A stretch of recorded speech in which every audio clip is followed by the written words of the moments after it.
Саламатсыздарбы, менин аты жөнүм Ыдырыс Исаков. Мен бүгүн журналист деген ким? Журналист бизге керекпи, кереги жокпу? Журналисттердин зыяны барбы же пайдасы барбы? Деги эле журналисттерди кимге же эмнеге салыштырсак болот? Мына ушул тууралуу мен өзүм чакан ой толгоом бар эле. Мына ошол ой толгоом менен сиздерге дагы бөлүшкөн турамын. Анда кеттик, аягына чейин биз менен болуңуздар. Урматтуу боордоштор, бул жарнама сиздер үчүн. Адамды бактылуу кылган иш болот, күлкүнү көрктүү кылган тиш болот. Сиздердин күлкүңүздөргө көрк кошууга Ваш стоматолог клиникасын сунуштайбыз.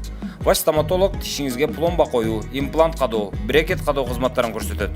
Мындан сырткары урология жана гинекология бөлүмдөрү дагы бар. Дареги Москва шаары, Лухмановская метросу, Светозерская көчөсү 32. Телефону +7 925 960 0075 +7 925 891 88 84.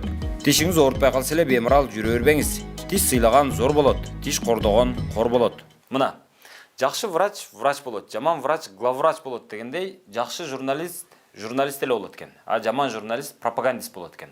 Пропаганданы мен азыркы саясий терс маанисинде айтып жатам. Тагыраагы жакшы журналист Токтогул болот, жаман журналист Арзымат болот.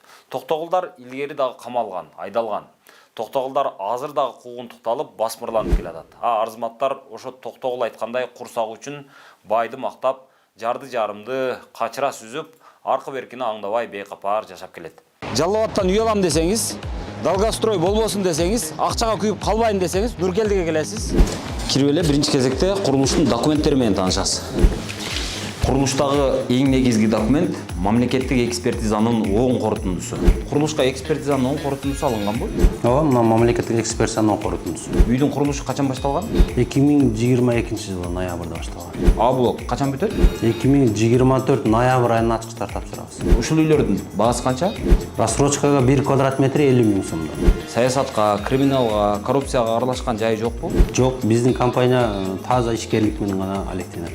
Документтер менен таанышып бүткөндөн кийин альбомдон өзүңүзгө ыңгайлуу үйдүн бирөөсүн тандап аласыз, акчасын санайсыз, анан 1 жыл сабыр кылып күтсөңүз үйүңүз даяр болот. Нуркелди сиздерди алдабайт. Мисалы, илимпоздордо ишенчектер илим ачпайт деген сөз бар.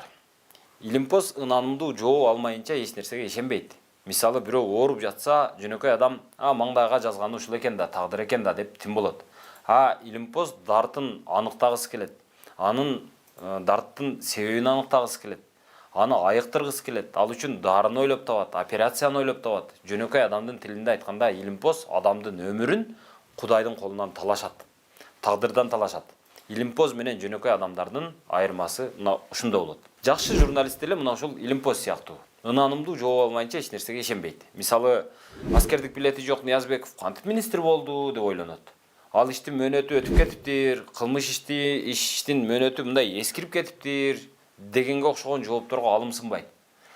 Андай эмнеге башка чиновниктердин жасалма диплому боюнча иштер эскирген жок деген суроону коет. Калыстык издейт. Эреже болсо баарына бирдей болуш керек да деп чыгат. Дагы бир мисал. Кыргызстандан Миланга, мисалы, же Парижге, жаңы жылга карата бир самолет учса, ким учту, кайсыл акчага учту? Кедей Кыргызстанда дүйнөдөгү эң кымбат учакты жалдап алып, ары бери саякаттап учуп жүргөнгө дарманы жетер ким бар? Балким ал борттун ижара акысы элдин салыгынан топтолгон бюджеттик каражаттан төлөнгөндүр деп ойлонот. Жооп издейт.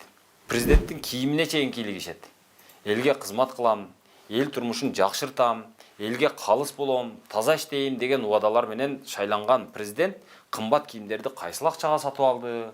Кайсыл демөөрчү сатып берди? Ал демөөрчүнүн түпкү кызыкчылыгы эмнеде жатат деп ойлоно берет. Жооп издейт. Башка өлкөлөр менен салыштырат. Кыскасы, жакшы журналист эч качан кайдыгер болбойт. Ал карайт, жооп издейт, салыштырат, анализдейт, талдайт. Баягы күнү кармалган журналисттерди мен жакшы журналисттер, кайдыгер эмес журналисттер, калыстык издеген журналисттер дейт элем. Ыгы болсо деле, болбосо деле пул берген чиновникти шалпылдатып мактагандан тартынган, карманган, уяты бар, ыйманы бар журналисттер дейт элем. Негизи чоңдорду мактап гана жүрө берүү коопсуз болот. Чоңго жагып, анын таасиринен пайдаланып, ток жашоо ыңгайлуу, оңой болот. Бирок ошол жагымдуу кошоматчылар ханга көп зыян алып келерин баары эле убагында аңдай бербейт. Мисалы, Жылаңач хан деген аңгемени билсеңиздер керек. Каардуу хандан корккон бүт эл Жылаңач ханды көйнөгүңүз кооз экен деп мактагандай кеп. Хандын жылаңач экенин эл журтка шерменде болуп атканын кошоматчы журналист эч качан айтпайт. Аны хандан алыс турган, элдин арасында турган журналист гана ачык айтат. Уят болуп атасыз, сиз жылаңачсыз, сиздин үстүңүздөгү көйнөгүңүз кооз эмес, сиз көйнөгүңүз жок турат деп айтат.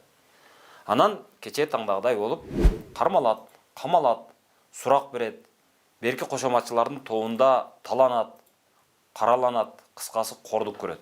Негизи мен журналисттерди жалпысынан короо кайтарган итке окшоштурар элем. Ит короону кайтарат, ууруну кабат, жетсе тиштейт, жок дегенде добуш кылат, үрөт, кабат, үй ээсине коңгуроо чалат, чакырат. Кечеги кармоолордо биз мына ошол жакшы иттерибизди карматтык дагы, ууру нан ыргытып койсо, унчукпай ошо бир тутам нанды сугунуп, бир короо койду ууруга айдатып коюп, карап жата берген кошоматчы иттерди башынан сыладык. Эми тынчыраак уктайбыз дедик. А бирок уурулук байды кедей кылат, кедейди жарды кылат, жардыны жакыр кылат, жакырды башка элдерге кул кылат.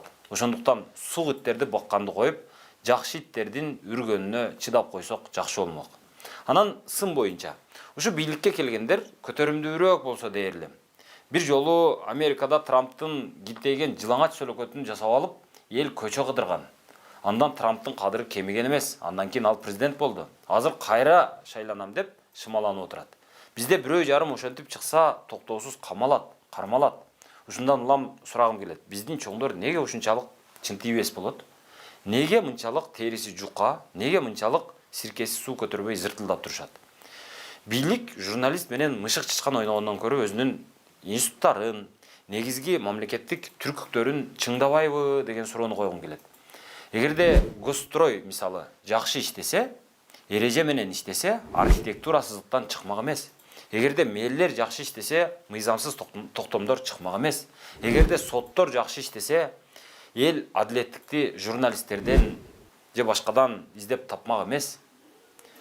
Эгерде милиция калыс тергесе, көп иштер сотко дагы жетмек эмес. Эгерде прокуратура жакшы иштесе, милиция көпмөк эмес. Эгерде бийлик өзү жазгандай, өзү жазган эрежелерди өзү сактаса, өзү коргосо, өзү бузбаса, анда менин WhatsApp'ыма мисалы бир миңдеген SMS-тер келмек эмес, ал окулбай жатмак эмес. Менин Instagram'ым азыр арызга толмок эмес. Мага бир адам бир күндө 35-40 жолдан чалмак эмес. Күнөөнү журналисттен издебей, дүкүлдөп иштей бергенге бийликке азыр ким же эмне жол табылып атат, мен ушуну түшүнө албайм. Эгерде оюңуздар болсо, пикир калтырыңыздар, бөлүшүңүздөр, жазыңыздар, лайк басыңыздар, жакпаса дизлайк басыңыздар. Бар болуңуздар.